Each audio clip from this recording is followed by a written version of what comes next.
Bueno, acá en Palsur vamos a conversar con un amigo de la casa que se llama Hugo Alberto Santos. Él es escritor, fue secretario de Cultura de la provincia de Tierra del Fuego, Antártida e Isla del Atlántico Sur. Escribió un libro muy interesante que ahora vamos a poner abajo en la descripción del video para que vean la entrevista anterior sobre el libro que escribió, que se llama Historia crítica de la soberanía argentina en la Tierra del Fuego. Hola Hugo, ¿cómo estás? ¿Qué tal? ¿Cómo estás, Luciano? Te agradezco la posibilidad de esta charla también. No, te agradezco a vos que estés acá, siempre que nos juntamos a conversar, y sos un libro abierto y sos una persona que además se abre a poder conversar con los demás, y eso es muy importante.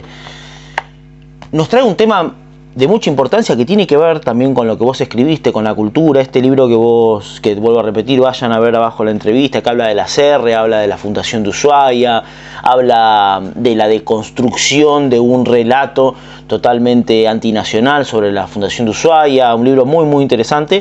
Y ahora nos trae para conversar de algo que tiene que ver también con la Fundación de Ushuaia, con la identidad fueguina, como lo es el cambio de nombre del lago Asigami al lago Roca, a lo que era el lago Roca, y la vuelta a los nombres. ¿Qué opinión te trae esta actitud del gobierno nacional en relación al nombre Asigami o Roca? Bueno, yo creo que hay que contextualizar, nos tenemos que contextualizar y tenemos que hacer un gran esfuerzo de permanentemente contextualizar las distintas situaciones que se dan en todos los ámbitos, incluido el cultural. Y a mí me preocupa, creo que en esto coincidimos, la preocupación de qué significa el gobierno de Milei para nuestro país, ¿no? En tanto es presidente alguien que toma como ídolo, como referencia a Margaret Thatcher, ¿no? Y que se abraza a Estados Unidos y a Israel y toma la política de estos países como su eje conductor. Bueno, no me deja de preocupar esta situación. Yo lo digo en mi libro y en cada oportunidad que tengo de plantearlo, la importancia geopolítica que tiene Tierra del Fuego, no solamente como paso de comunicación entre dos océanos, sino también con respecto a la proyección antártica, con todo lo que ello implica, ¿no? Porque ahora salieron los rusos diciendo que hay petróleo y que hay una cantidad de petróleo impresionante en la Antártida. Se sabía que había muchas riquezas minerales en la Antártida, y entonces eso pone en foco los intereses que se juegan en esta región. Y entonces uno que viene del campo, que es del campo nacional y popular, sabe, y tendría que ser una materia, digamos, indiscutible para cualquier persona del campo nacional y popular, que, digamos, no es necesario, o sea, ya no es necesario en el siglo XX que te manden tropas, aunque cuando lo tienen que hacer lo hacen, que te manden tropas para imponerte determinada política. Hay muchos medios más sutiles, ¿no? Como la prensa, como ahora las redes. Y entonces esos intereses que se juegan a veces de manera mucho más sutiles de lo que a veces podemos percibirla. En ese marco aparece Milei reivindicando a Roca, ¿sí? La persona que dice que él es un topo que quiere destruir desde adentro al Estado argentino, reivindica como figura a quien es el formador del Estado argentino, porque Roca, les guste o les pese a quien le pese, les guste a quien le guste, Roca creó el Estado Nacional, ¿sí? Por lo menos lo consolidó. Antes de 1880, por ejemplo, el gobierno nacional estaba como invitado en la ciudad de Buenos Aires, ¿sí? En un momento en que comienza a discutirse la candidatura de Roca y que comienza a recrudecer el enfrentamiento entre Buenos Aires o los porteños mitristas y el gobierno de Avellaneda, que Avellaneda era tucumano, que era un gobierno federal, que era un gobierno nacional, el gobierno se tiene que ir a la ciudad de Belgrano. Belgrano, el barrio de Belgrano, en ese momento era un pueblo, y se tuvo que ir a instalar en ese pueblo fuera de la ciudad de Buenos Aires, donde solo era huésped o invitado, como querramos decirle. Eso era la situación de nuestro país, con un gobierno nacional que era, digamos, no sé, inquilino de la ciudad de Buenos Aires. En ese grado de improvisación, en ese grado tan lábil, se encontraba el gobierno nacional. Tuvo que haber 3 o 4 combates en la ciudad de Buenos Aires entre las tropas nacionales y las milicias porteñas de Carlos Tejedor, para que luego de esos combates donde murieron 3.000 hombres, no fue una pavada, murieron 3.000 hombres, murieron más que nuestros muertos en Malvinas, para que la ciudad de Buenos Aires se transformara en capital federal, ¿no? Esto que después Menem termina regalando y transformando en ciudad autónoma. Entonces, el Estado Nacional se empieza a consolidar a partir del gobierno de Roca. Entonces, tenemos una persona que reivindica a Roca, y digamos, todos los antirroquistas dicen, pero mirá cómo lo reivindica. Sí, pero eso muestra una enorme debilidad del campo nacional y popular. No muestra que Roca es alguien para que la ultraderecha lo admire, porque alguien que quiere destruir el Estado tiene como ídolo a alguien que lo construyó, o sea, ya ahí hay una contradicción. Tal cual. Pero no es solamente esa la contradicción. Aquellos que dicen y que defienden la educación pública, ¿a qué se tienen que referir? A la ley 1420. ¿Cuándo se sanciona la ley 1420? En 1884. O sea, que durante el roquismo, durante la presidencia de Roca, se sancionó una ley que ahora todo el mundo reivindica en esta cuestión de lucha por consolidar la educación pública ante estas políticas neoliberales que continuamente la agreden y la quieren desfinanciar, la quieren degradar, y entonces la CETERA habla de reivindicar la ley 1420, y la ley 1420 salió en la época de Roca. Así que hay muchos elementos de nuestra sociedad, el matrimonio civil, por ejemplo, alguien que no es muy creyente, que no es muy religioso o que no tiene la religión católica, se puede casar legalmente a través del registro civil. Y eso se hizo en la época de Roca, ¿no? El tema del matrimonio civil. Creo que matrimonio civil lo hizo Juárez Selman, pero bueno, es de la misma línea y fue su sucesor.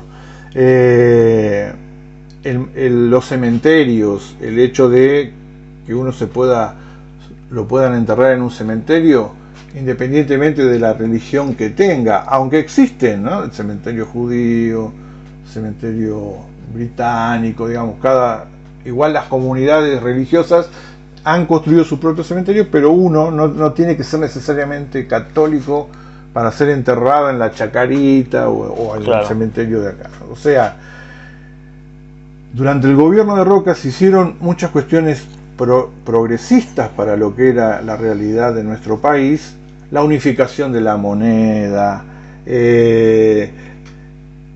usar los ingresos de la aduana ahora hablamos de coparticipación. ¿Qué pasaba en esa época? Antes de 1880, la aduana de Buenos Aires, que era el principal puerto y durante mucho tiempo fue el único puerto por el cual salían y entraban mercaderías, lo que recaudaba esa aduana quedaba en manos de Buenos Aires. Aun cuando lo que se produjera, aun con lo que circulaba, digamos que se exportaba, no se produjera en la provincia de Buenos Aires exactamente, igual esa renta quedaba para Buenos Aires. Y aquellos productos que eran consumidos en el interior, igual la renta quedaba para Buenos Aires. Nunca esa renta era distribuida con todas las provincias. De ahí que Buenos Aires siempre se consolidara como un poder muy fuerte y las provincias estuvieran empobrecidas.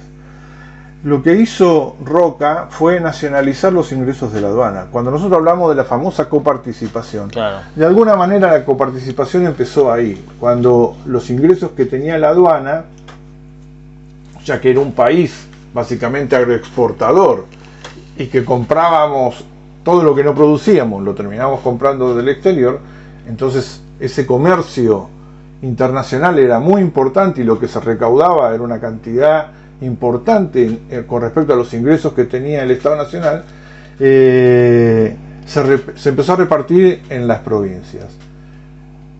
Con lo cual las provincias empezaron a recibir ingresos que antes no recibían, ¿sí? Como tenía que ser, porque una de las cuestiones, cuando se aprueba la Constitución Nacional en 1853, Buenos Aires no la reconoce. ¿Por qué no la reconoce? Porque lo que se establecía ahí es que la aduana tenía que repartir las rentas en todo el país. Y Buenos Aires se separa de la Confederación para no reconocer que Buenos Aires sea capital y para no repartir las rentas. Así que el Estado Nacional como lo conocemos, con un grado de federalismo que podemos discutir, pero existe cierto grado de federalismo, se construyó con Roca. Entonces, digamos esto último, ya lo digo en el libro, ¿no? El tema de la presencia, la afirmación de la soberanía argentina en Tierra del Fuego. ¿Cuándo se logra? A partir del gobierno de Roca. La afirmación, la presencia argentina en la Antártida, ¿a partir de cuándo se da? De 1904, segunda presidencia de Roca, cuando se toma la decisión de comprarle el observatorio meteorológico a los escoceses en la isla Laurie, en las Orcadas. Así que, si tenemos que hablar de soberanía, y tenemos que hablar de Roca, le guste a quien le guste. No hay forma de negar eso. Y aunque no se lo nombre, en definitiva, aquel que se interese, aquel que empiece a husmear, a googlear, a lo que sea, va a terminar, digamos, cayendo en que son obras del gobierno de Roca. Entonces, en este contexto, en el contexto de alguien que quiere destruir el Estado, un Estado que es mal visto por una parte importante de la población, denigrar al que creó el Estado me parece que es un tema, digamos, preocupante. Y con respecto al lago Asigami, a mí me causa gracia, aunque por momentos siento como una profunda angustia. Una persona publica en Facebook un mapa de 1888 donde el lago aparece como lago Asigami, como para decir, bueno, mirá, hasta en los mapas de la época del fin del siglo XIX aparece el nombre Asigami, y no se dan cuenta, no perciben que ese mapa fue elaborado con información que surgió a partir de la llegada de la Serre a Tierra del Fuego. Estamos hablando de 1888, o sea, 4 años después que la Serre establece y afirma la soberanía argentina en Tierra del Fuego, se hace un mapa de la región donde se respeta el nombre de los nativos. O sea, Claro. lo que quieren mostrar como algo contrario a Roca, calculo yo que es esa. Sí, sí, es más o menos el relato ese. Calculo Y que hablan esa- de los pseudo mapuches, ¿viste? Hacen todo ese. Claro, bueno, el tema de cómo lo presenta el gobierno nacional es patético como todo lo que hace el gobierno nacional. O sea, que el gobierno nacional diga que son los mapuches, que lo relacione con los K. Bueno, no se puede esperar otra cosa de ellos, pero tomar eso como argumento para criticar cosas que en realidad, con los elementos que lo hacen, lo que no hacen más que afirmar que la gente de la generación del 80 que estaba en el gobierno de Roca y en el gobierno que le siguió de Juárez Selman, aunque él cambió la política de Roca con respecto a un montón de cosas y la cambió a veces para mal, por ejemplo con privatizaciones, pero digamos el espíritu de la época se ve claramente reflejado ahí. Respetan el nombre original, así que se llame Asigami, para mí no es ningún problema. El problema que tengo yo, lo que a mí me molesta, lo que me angustia por un lado y me molesta profundamente por el otro, es que se preocupan mucho porque no se llame Lago Roca, pero después les encanta decir que navegan por el canal Beagle, Claro. y no el canal Onayaga. Les encanta ir a tomar el té a Harberton y no a Guaya Ucatush.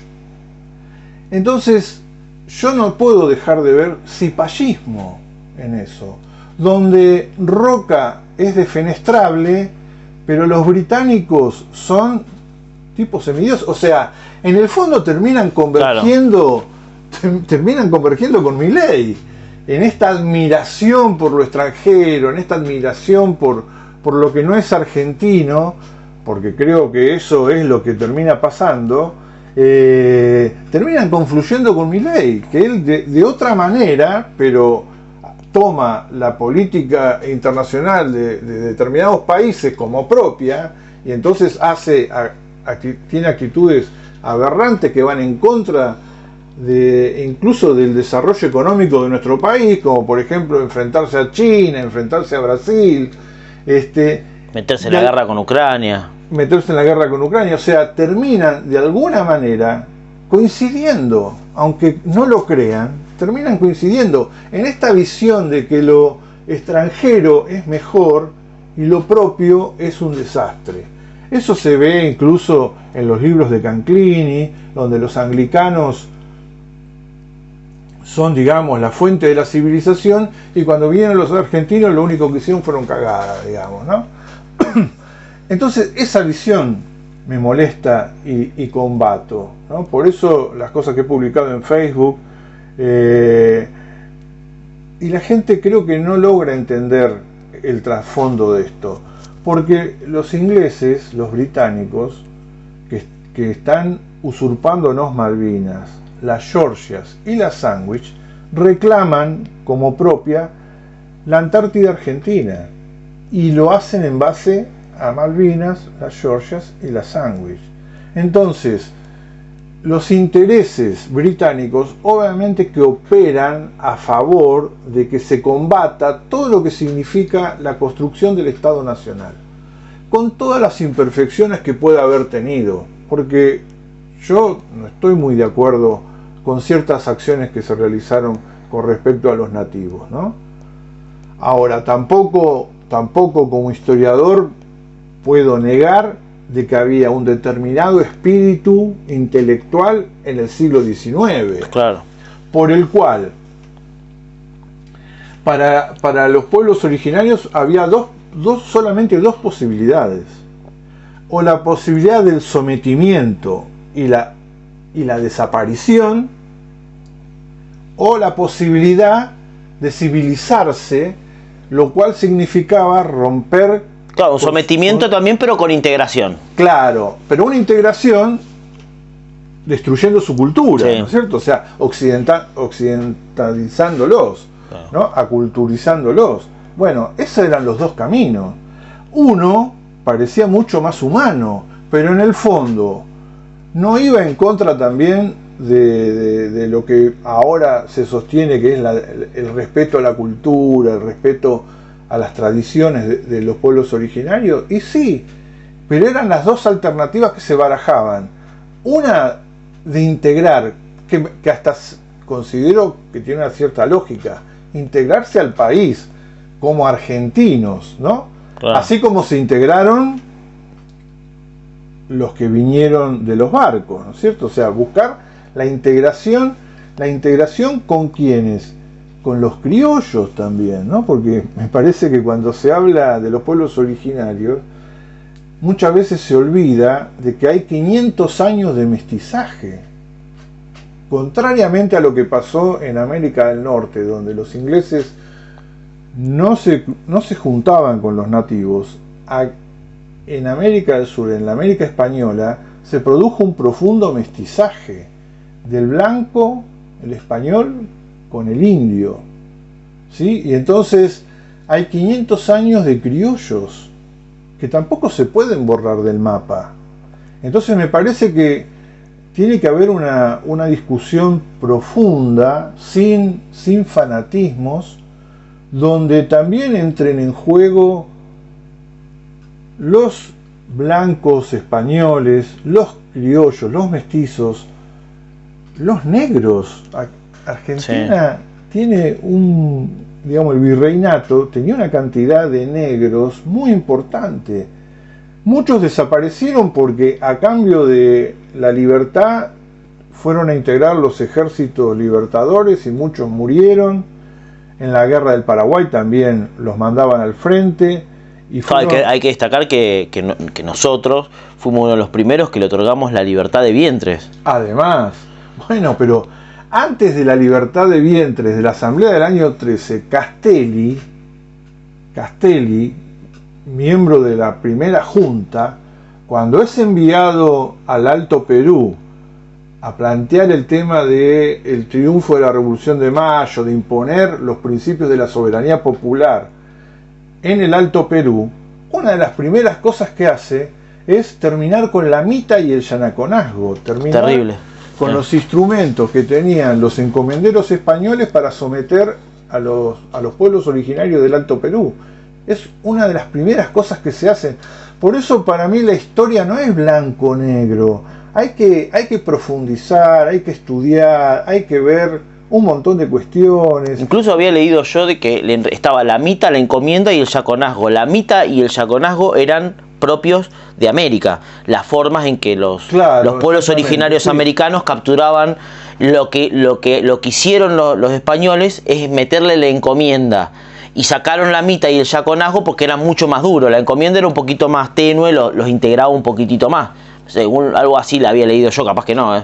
Mira, la verdad que no te puedo precisar, pero en realidad eran métodos, o sea, existía la mita y el yanaconazgo como prestaciones que se hacían en el Imperio Inca, claro, pero los españoles usaron la figura, claro, para darle un sentido totalmente contrario, ¿no? Profundizando, digamos, y de alguna manera sometiendo a los pueblos a tener que contribuir con determinada cantidad de varones para trabajar en la mina de Potosí. Bueno, entonces eso lo hace Castelli en 1810, principio de 1811. O sea, el espíritu de la Revolución de Mayo era un espíritu totalmente unificador, donde todos formábamos parte de este país, ¿no? Sin las castas que marcaban los españoles profundamente, todos hermanados en el espíritu de la Revolución Francesa. Está próximo el 9 de julio, ¿no? Y una de las cosas que yo siempre remarco en el 9 de julio es que cuando se quiso discutir la forma de gobierno y le preguntaron a Belgrano, que había estado en Europa haciendo gestiones con Rivadavia, gestiones que en algún caso eran poner un príncipe europeo en una corona americana, porque digamos había sido derrotado Napoleón y había una vuelta hacia atrás, un volver hacia el absolutismo, una restauración, o sea, como volver a girar a la derecha después de la Revolución Francesa, para que se pueda entender. Y Belgrano propone que como rey de Sudamérica se busque a alguien descendiente de Tupac Amaru, que había dos descendientes de Tupac Amaru. Uno había sido soldado como San Martín en España, ¿no? Era teniente coronel, y otro había estado preso en España y había vuelto hacía poco a Buenos Aires. Y entonces los delegados porteños, asustados de que iba a ser rey de América un indio, se volvieron republicanos de golpe, ¿no? Y plantearon que no podía ser de ninguna manera. O sea, que hasta una propuesta en la independencia de nuestro país estaba coronar como rey, porque para ganarnos el apoyo europeo, donde los reyes estaban volviendo a ser restaurados y la monarquía volvió a tener preponderancia, para que reconocieran el país, entonces había que poner un rey. Claro. Y ese rey era uno de los pueblos originarios. Claro. Además, para que esos pueblos originarios, que eran mayoría en el Alto Perú y en Perú, apoyaran la causa de la independencia también, ¿no? Así que fijémonos todas esas cuestiones para hablar de que acá no es una cuestión de blanco o negro, hay muchos grises en la historia, hay muchos intentos de integración, de formar parte de un solo país. Entonces, ensañarse con Roca, a mí me parece... O en nombre de Roca, porque ellos lo que hacen es decir, ponemos a Roca y sacamos a Sigami por los supuestos mapuche. Claro. En realidad lo que utilizan es la figura de Roca para poder sacar el nombre del lago. Sí, exacto. Pero yo digo, detrás de la fuerte oposición, porque la oposición a Roca no termina con este tema del claro. lago.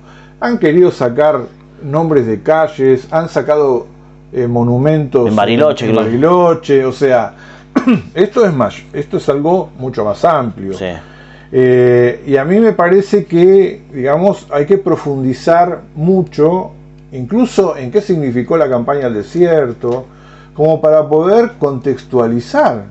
Contextualizando, nosotros empezamos a entender un montón de cosas de otra manera a como se entienden generalmente. Entonces me parece que a veces hay como un desconocimiento.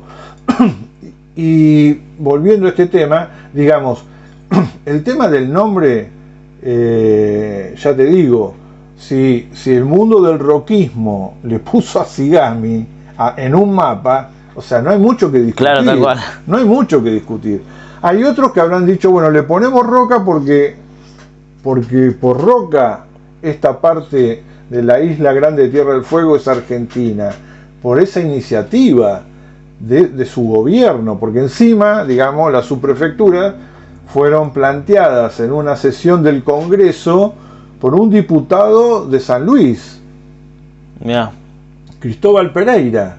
Él dijo, bueno, a ver, ¿por qué no ampliamos un poco la partida e incluimos las subprefecturas de Ushuaia y de Isla de los Estados? Así que hasta era el espíritu del Congreso, digamos, ¿no? Que estaba imbuido de una mayor presencia en la Patagonia, de asumir a la Patagonia como propia, frente a todos los intereses que existían. Chile, Gran Bretaña, Francia, de alguna manera también, estaban interesados en apoderarse de la Patagonia. Entonces, frente a esos intereses, un espíritu, digamos, de cuerpo, no era Roca exclusivamente, no era Roca y su gabinete, el Congreso también estaba apoyando estas iniciativas para consolidar la presencia argentina en esta región de nuestro país. Así que a mí me parece que es necesario reflexionar y, digamos, para mí no hay nada que discutir, tiene que ser Asigami el nombre de...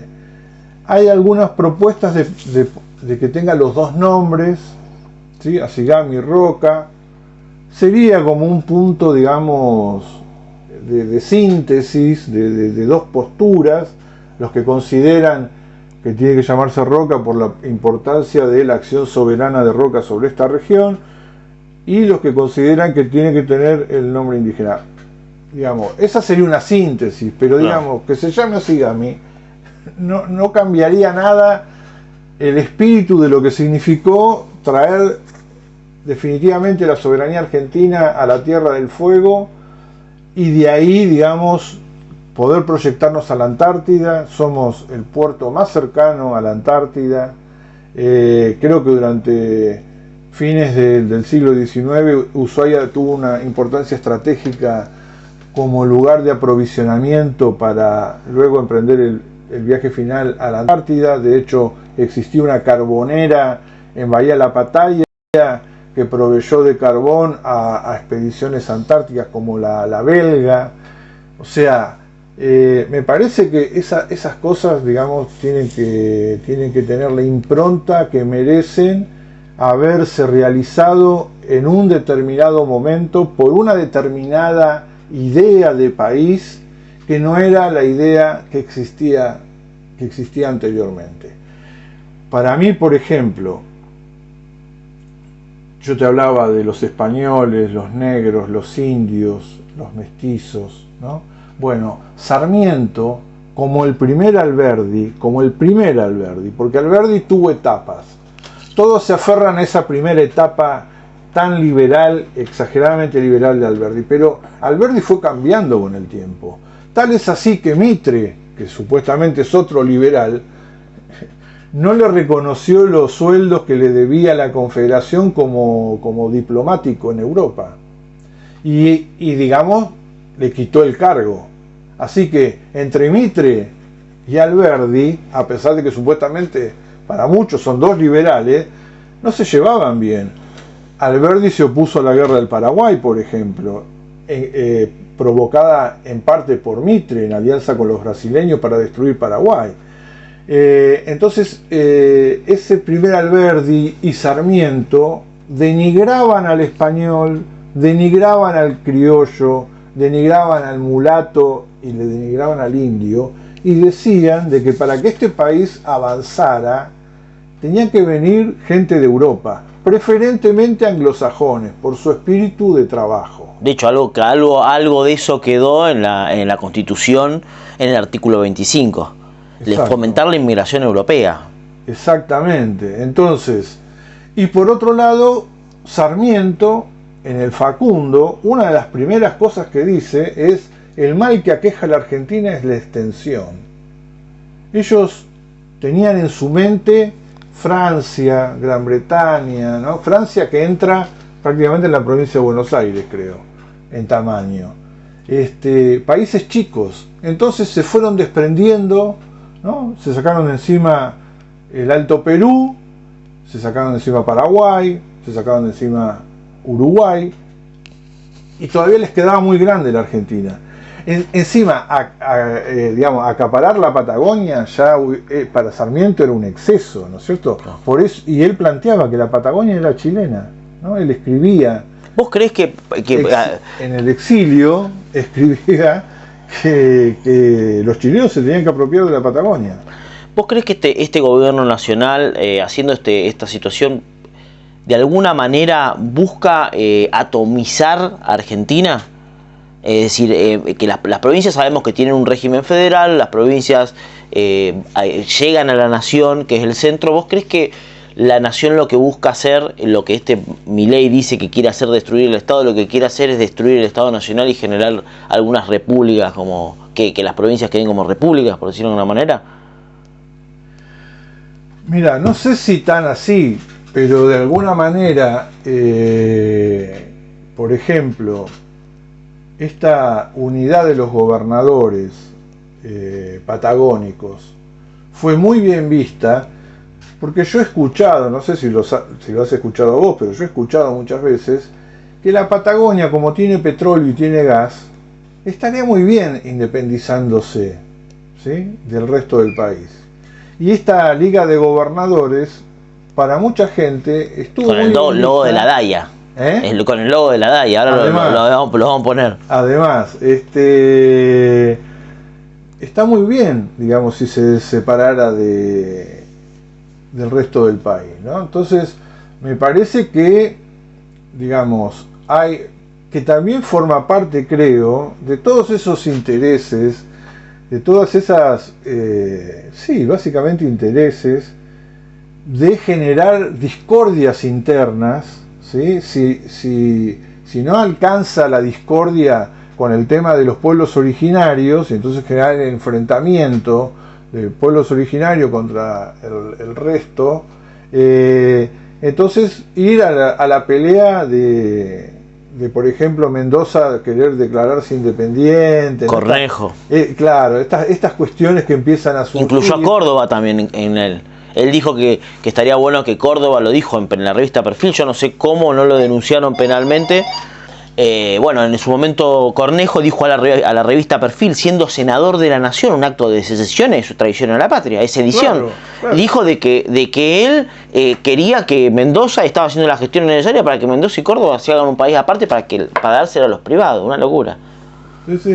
Sí, por eso, digamos, el neoliberalismo y el anarcocapitalismo son dos peligros muy grandes que, digamos, a veces con un sentido defensivo, no voy a negar que con un sentido defensivo, pueden generar, digamos, que cada uno quiera resolver.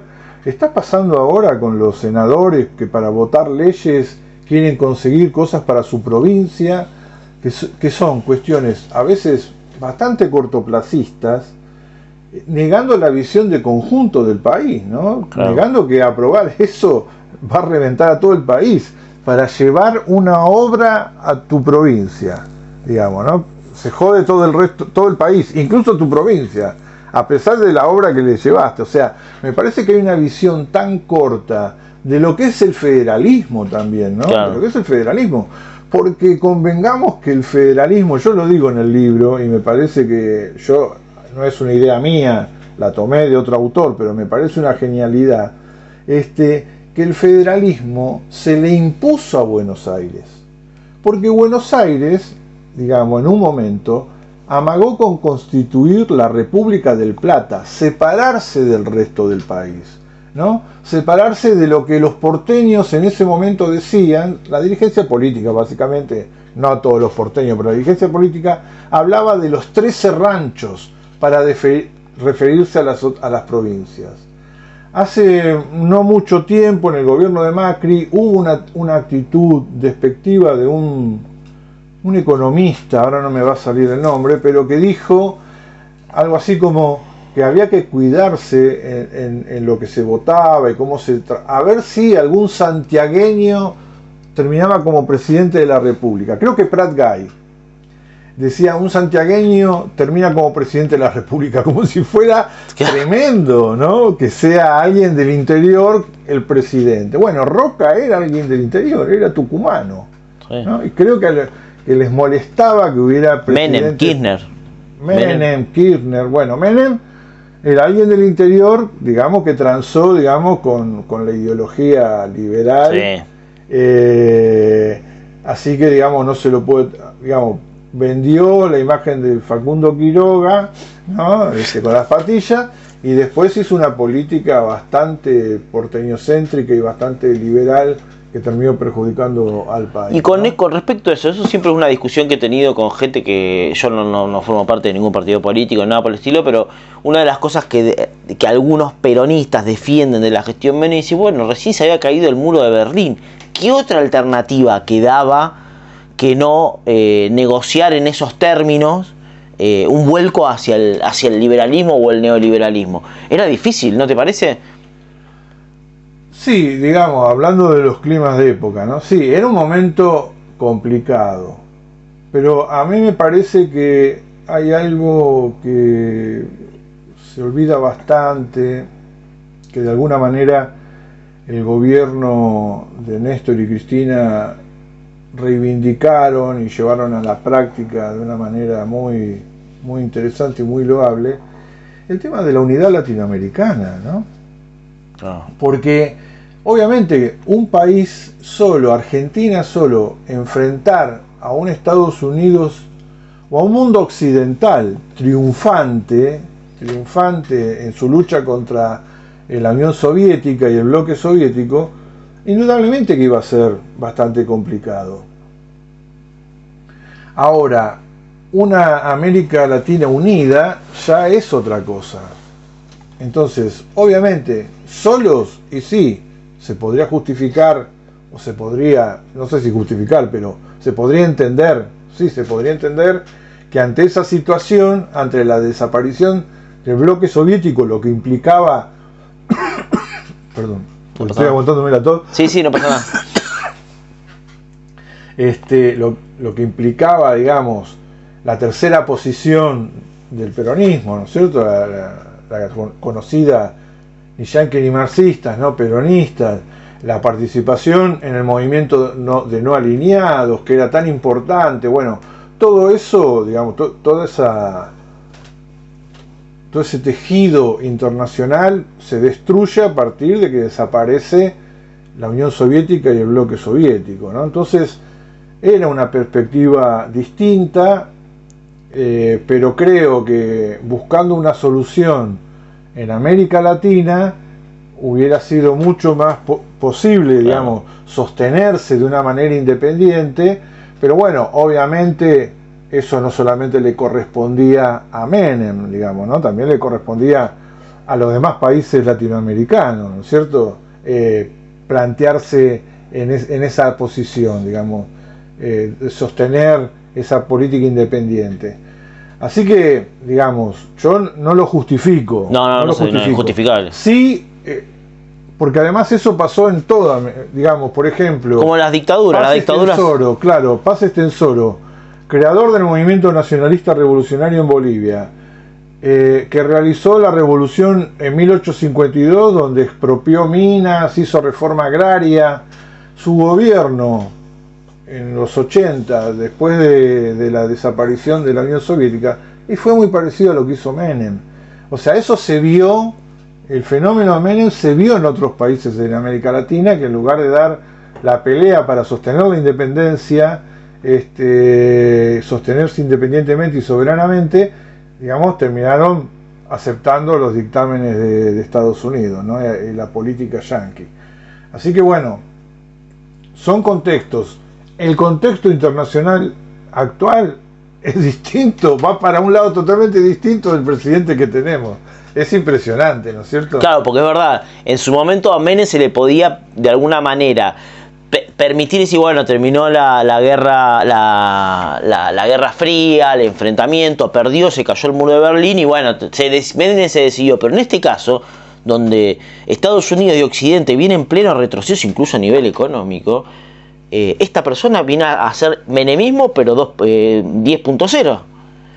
Sí, además, la política que hacen los países que él admira son lo contrario de lo que pretende hacer él en Argentina.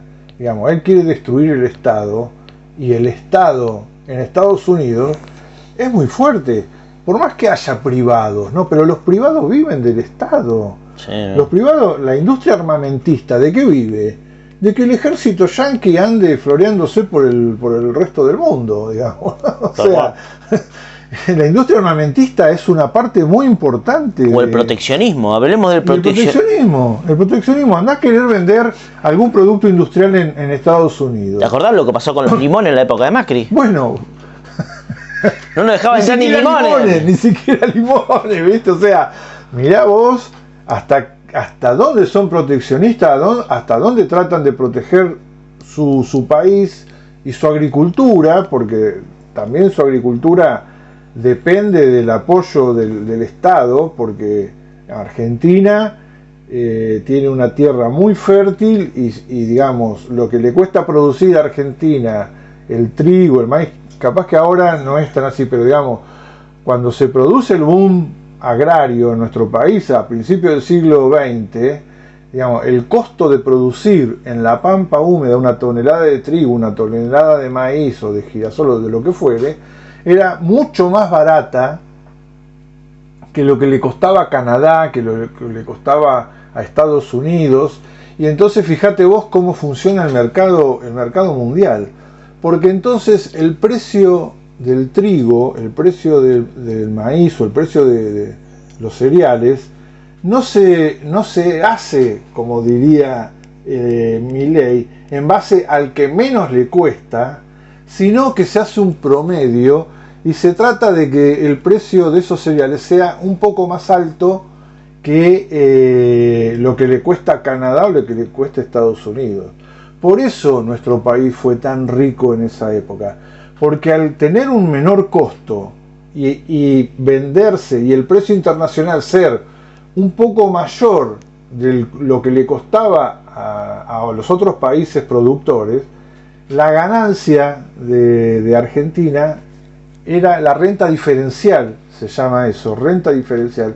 La renta, lo que obtenía el productor agropecuario era mucha más plata, porque el costo era menor. ¿Sí? Claro. Y además vendía más, tenía más flujo. Si el costo es menor, te compran más. Si el comprarte más, tenés más flujo. Y cada vez se te hace más barato. Claro. Entonces, digamos, hay un montón de cuestiones que hay que analizarlas y hay que... a veces es difícil para la gente en su trajín diario, poder ponerse a profundizar en determinados temas, ¿no? Y lo que hacen las redes sociales, porque a mí me pasa, no sé si te pasará a vos, llega un momento que te vienen tantas, o sea, uno se prende en distintos WhatsApp, en las redes, y después es tanta la información que hay, que procesar esa información, que fijarse cuál de esa información es nociva, cuál, digamos, es sostenida por los poderes económicos nacionales e internacionales, y discernir y prestar la atención a determinada noticia, es todo un trabajo. Bueno, ¿cierto? hace poco hablaban de que lo que se denominó en un momento la edad oscura, que era la ausencia total de información y todo lo demás, hoy sería como una edad oscura, pero al revés. Es decir, es como que yo te diga, bueno, a ver, entras a una habitación y te pongo 3 faros gelas en la cara, donde vos es lo mismo que esté totalmente oscura porque no podés ver absolutamente nada producto del encandilamiento. Y esto mismo pasa, que es lo que estás diciendo vos, con respecto a la información. Nos entra tanta información que no tenemos la posibilidad de determinar si es información veraz, quién emite la información y si realmente nos sirve a nosotros para analizar la realidad cotidiana. Claro, sí, hay una sobreinformación. Exacto. Demasiada. Ya a veces digo, ay, ¿cómo hago para leer todo esto? Porque todo me parece interesante. Y a veces no tenés tiempo porque haces otras cuestiones, ¿no es cierto? Entonces, también eso, digamos, creo que es aprovechado, y no sé si no es fomentado, para que, digamos, la gente busque entonces las cuestiones digeridas, ¿no es cierto? Entonces, ves los medios, determinados medios, que te van a decir lo que de alguna manera vos querés escuchar, porque se te simplifica, porque tiene que ver con tus enseñanzas, con tus valores, con tus prejuicios. Bueno, de hecho, ahora el Internet trabaja a través de un sistema de algoritmos en los cuales cuando vos pones tu link, por ejemplo, yo me meto en el perfil de Google Chrome, que yo trabajo con Luciano Moreno, ponele. Eso guarda la cantidad de entradas que vos tenés en las páginas y cuáles más usás y cuáles menos usás. Eso te da un índice de preferencia. Entonces vos cuando buscás con mi Google Chrome, vos buscás la palabra, no sé, Asigami, te sale una búsqueda. Pero si yo la busco con tu Google Chrome, con tu computadora, te salen otras cosas. Es porque ya la propia computadora te ha dado un marco de preferencias para que vos adquieras la información que supuestamente vos preferís y te cuesta incluso buscar algo en contrario a lo que vos solés buscar. Y con respecto a esto que decís vos de la información, yo creo que el gobierno nacional actualmente lo que está haciendo, con muy buen tino estratégico, totalmente nocivo para nuestros intereses nacionales y sobre todo los ciudadanos, es crear focos de conflicto constantes. Entonces te habla la Asigami y los cosos. Hace poco fue. Entonces crea conflictos y la gente se enfoca en ese conflicto y no se enfoca, por ejemplo, en el tema de la ley base.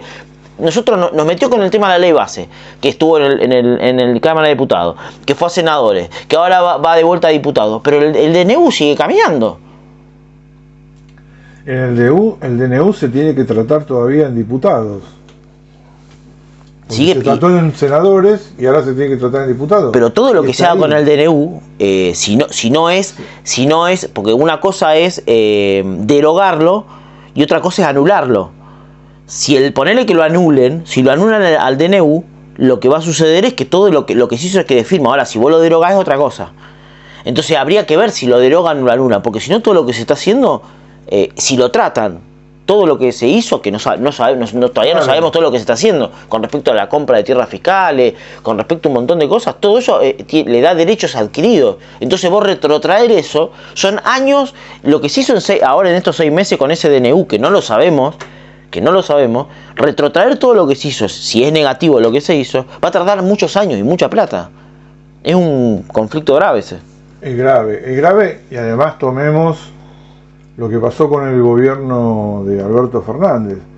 Yo me acuerdo que cuando se ganó, una de las cosas que se dijo claramente es, bueno, a ver, no festejemos tanto porque el país que nos han dejado es un país detonado, primero con la deuda externa, ¿no? Y un montón han detonado, digamos, el aparato estatal, lo han detonado porque también ellos comenzaron a hacer un achicamiento, bajando cultura de ministerio a secretaría, creo que salud también lo bajaron a secretaría, o sea, también se había hecho todo un trabajo de zapa con respecto al Estado, y digamos, uno ahora viendo el gobierno de Milei, se da cuenta, yo en realidad no es por nada, pero no es falsa modestia, pero uno viene con una conciencia y con una lectura del país, que para mí el Estado nacional es sumamente importante, ¿no? Entonces se lo trata de destruir, y a mí me parece que ese es un punto que después nos va a costar mucho recuperar, ¿sí? Si se lo destruye al nivel que se plantea, no solamente con esto que decís vos, ¿no? Porque realmente lo que decís vos es de una gravedad, lo que es tierras, lo que es glaciares, lo que son los humedales, bueno, se está atacando todo, se está entregando todo además, ¿no? Entonces, recordemos que para que la gente reconstruir esto, ¿no? O sea, si nosotros no nos plantamos en el momento en que se pueda volver y hacemos un inventario exhaustivo de las condiciones en las que nos dejan, después la gente enseguida se siente frustrada, ¿no? Porque no ve de dónde hay que arrancar de vuelta. Entonces cada vez hay que arrancar de más atrás. Y en ese arrancar de más atrás es un problema. Y hay que explicarlo. Y la gente lo tiene que entender. Y hay que hacer un trabajo con la gente. De entender de que la cuestión no es, bueno, estoy en el gobierno y digamos, de la noche a la mañana las cuestiones se van a solucionar. Yo creo que ahora nos van a dejar un país tan detonado, pero tan detonado, que poder volver a retomar la senda de lo que sería un gobierno nacional y popular, digamos, que siga mínimamente lo básico del campo nacional y popular, que son, digamos, que se puede resumir en las 3 banderas del peronismo, ¿no? La independencia económica, la soberanía política y la justicia social. Poder llevar adelante eso va a significar un laburo enorme. Bueno, yo la otra vez, cuando vivía en La Plata, siempre yo hablaba, iba a las verdulerías, me gustan mucho las verdulerías, y había un verdulero que iba a votar a Milei. Y le digo, mirá, había hecho como una especie de torre de batatas. Y le digo, mirá, vos tenés esta torre de batatas, ¿cuánto te costó hacer la torre de batatas? Y me dice, no sé, 5 minutos, ponele. Si yo saco esta batata, la de abajo, te la hago, te tiro abajo toda la torre, vas a tener que estar no solamente los 5 minutos que tardaste en hacer la torre de cero, sino que vas a tener 10 minutos, porque tenés que volver a ordenarla, tenés que volver a poner. Entonces eso pasa, la gente dice, los resultados con Milei son rápidos. Claro, porque vino y el resultado es rápido, sacó la batata y se cayó toda la batata. Pero el tema es que la idea es esa, una persona perversa lo que hace es prefiere prender todo para gobernar desde las cenizas, sacando cosas que realmente funcionaban. Quizás algunas cosas no funcionaban tan bien. Sí, no, obvio, o sea, yo defiendo al Estado, pero es obvio de que hay cuestiones que tal vez no funcionaban como tenían que funcionar, ¿no? En los distintos ámbitos. Ahora, vos, Si un auto no te funciona bien, no le prendés fuego. Claro. Lo llevas al mecánico y decís, a ver, ¿dónde está la falla? Y la falla la tenés acá, ¿qué hay que hacer? Y hay que cambiar esto. Bueno, cambialo. Pero no lo prendés fuego. Bueno, esto es lo mismo. El Estado tendría sus deficiencias, habría problemas, pero es la herramienta que tienen los pueblos para poder instrumentar políticas y llevar adelante políticas. Digamos, el peronismo en la década del 40 creó ELMA, aerolíneas, o sea, había un Estado activo, presente, teníamos aviones a reacción, uno de los 4 países que había desarrollado una tecnología tal que podía tener aviones a reacción, el Pulqui, digamos, y eso era industria estatal, fabricaciones militares. Llegamos a producir tanques en Argentina para nuestra defensa. O sea, los Pucará, digamos que también fueron creados para la lucha antiguerrillera, pero bueno, en Malvinas también sirvieron para pelear y causaron bastante estrago en las filas enemigas. Entonces digo, el Estado es la herramienta que tienen los pueblos para poder llevar adelante una política que los beneficie. Ese instrumento no hay otro. No va a ser el privado. Tal cual. No va a ser el privado. Porque incluso en países como Estados Unidos, que hablamos que tienen políticas proteccionistas, también se fueron en un momento al sudeste asiático a poner la fábrica porque el costo era muchísimo menos y dejaron a los obreros yanquis cagados de hambre. Entonces, digamos, la burguesía en los países no es patriota. Tendremos a los de las pymes, algún que otro empresario que será una excepción, pero existen 400.000 millones de dólares en paraísos fiscales de argentinos, ¿no? Entonces, si esos 400.000 millones estuvieran en Argentina, digamos, sería otro país, sería totalmente otro país. Bueno, esta gente que no cree en el país, pero obtiene sus riquezas en el país, ¿no? Como el Galperín, como un montón de gente que se va a vivir a Uruguay porque acá, digamos, la presión fiscal es muy alta. Sí, anda a invertir en Finlandia, en Suecia, en Dinamarca, son los países que tienen más presión fiscal. La que hay en Argentina es un poroto. Entonces hay tantas mentiras dando vuelta, hay tanta, digamos, defenestración de lo que es nuestro país, que a mí me preocupa que se tome, digamos, un tema tan chiquito, porque, digamos, acá la cuestión no es cómo se llama el lago. El cómo se llama el lago es una cuestión fácilmente, digamos, solucionable. Acá, ya lo estoy diciendo, los mapas de fin del siglo XIX, con toda la visión roquista, eurocéntrica que tenía, porque también convengamos que la gente miraba hacia Europa y sus avances tecnológicos, ¿no? Hablemos de fin del siglo XIX, empezaba a crearse el cine, el motor a combustión, el aeroplano, o sea, había un avance científico donde la ciencia estaba al servicio de la producción y de la innovación tecnológica, que obviamente se transformaban en un centro de admiración, y era bastante lógico que eso se diera. Pero aún con esa visión,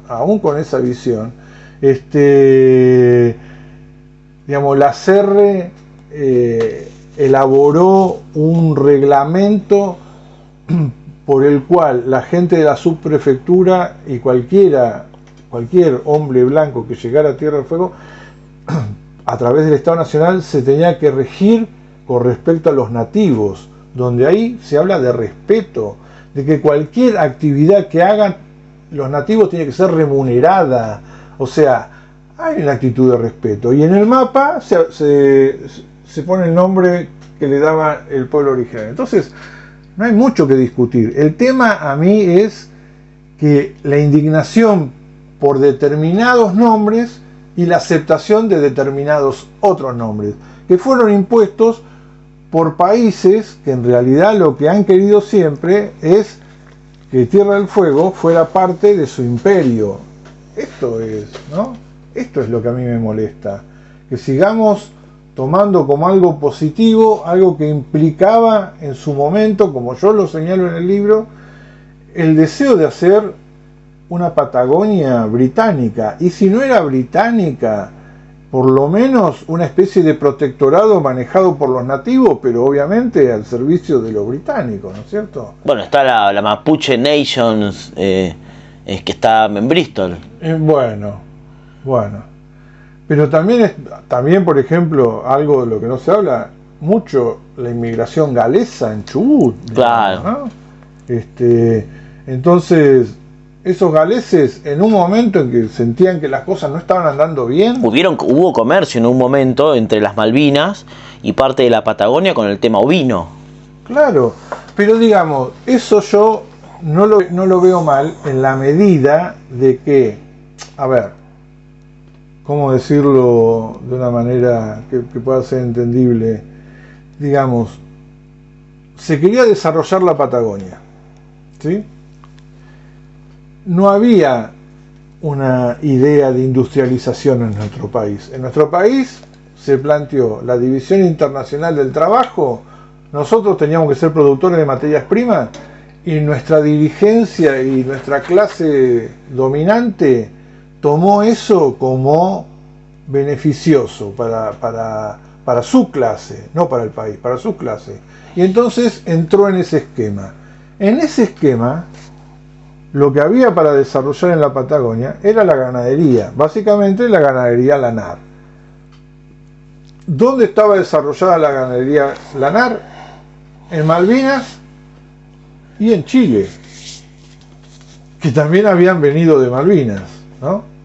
Y después empezaron a traer de Australia para mejorar el tipo de lana, toda la raza. Sí, la calidad de la lana, la cantidad de carne. Pero esos eran los focos. Entonces dijeron, bueno, vamos a usar esto que está acá a mano, que vengan las ovejas, traigámoslas de ahí y desarrollemos la ganadería ovina. Yo eso no lo veo mal en el esquema que estaba establecido. Entonces y además hay una interacción, digamos. Esa interacción existía independientemente del dominio británico en las Malvinas. Piedrabuena iba mucho a Malvinas, o sea, había una interacción que fue la que se quiso volver a instalar en los 70, con cuestiones, digamos, que podemos discutir si eran buenas o no, pero en muchas cosas, digamos, los malvinenses dependían de gallegos, dependían de Comodoro Rivadavia, accedieron a un montón de cosas a través del ADE y sus vuelos. Se había generado algo que, bueno, capaz que le faltaba una vuelta de tuerca, o capaz que tenía que darse un poco más en el tiempo, o sea, más a largo plazo. Los chicos iban a estudiar a Córdoba, gente que iba a estudiar a Córdoba, leyendo libros de la Guerra de Malvinas. Los soldados se han encontrado con algunos malvinenses que hablaban inglés, castellano, inglés que hablaban castellano, le preguntaban, bueno, pero ¿y vos cómo sabés también castellano? Porque estudié en Córdoba, ¿no? Claro. Aún así, después tuvieron actitudes, digamos, de enfrentamiento no se sintieron muy argentinos. Pero digamos, bueno, fue una política, un intento de una política que por ahí le faltó un poco de tiempo. Pero digo, esa integración me parece que es natural porque es por la cercanía, ¿no? Esa integración. Que creo que, bueno, incluso el primer gobernador de Santa Cruz se casó con una malvinense, como un intento de atraerlos e integrarlos al país, ¿no? Digamos, no resultó. Igualmente yo creo que, digamos, incluso hubo negociaciones durante la vida de Perón en su tercera presidencia, sí, donde el condominio es la cuestión compartida, ¿sí? Yo creo que lo que terminó, digamos, de endurecer todo fue el descubrimiento del petróleo, ¿no? Y muchos dicen que Shackleton. A partir de ahí, digamos, hubo un cambio en cómo miraban a las Malvinas los británicos, ¿no? No, yo básicamente creo que